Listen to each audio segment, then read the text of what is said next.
৮ দিনের ছন্দপতনের পর চিরচেনা রূপে ফিরতে শুরু করেছে খাগড়াছড়ি। অনেকটাই স্বাভাবিক স্থানীয়দের জীবনযাত্রা, বেড়েছে পর্যটক সমাগমও।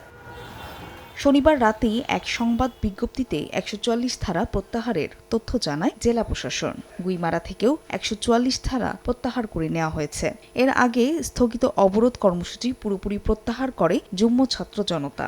৮ দিন ধরে চলা উত্তেজনা, ভয় আর আতঙ্ক কাটিয়ে স্বাভাবিক জীবনযাত্রায় ফিরতে পেরে স্বস্তি প্রকাশ করেন স্থানীয়রা। সংঘাত নয়, পাহাড়ে শান্তি চান স্থানীয়রা। একই প্রত্যাশা পর্যটকদেরও। এখন সেগুলো প্রত্যাহার করা হয়েছে। অবরোধ নয়, তারপরে আমরা বয়ে সরতেছি, স্বাভাবিকভাবে সবাই চলাফেরা করতে পারতেছি।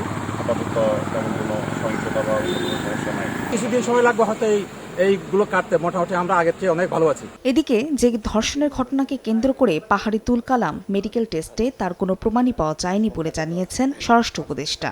সংঘাতের পেছনে ফ্যাসিস্টের দোসর ও পাশের দেশের উস্কানিও দেখছেন তিনি।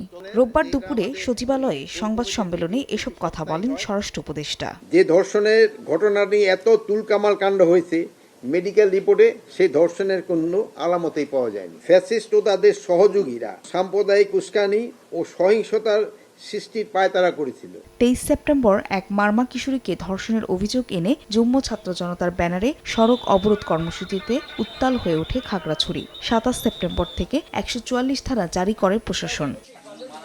ফাহরিয়া ফারজানা, সময় সংবাদ।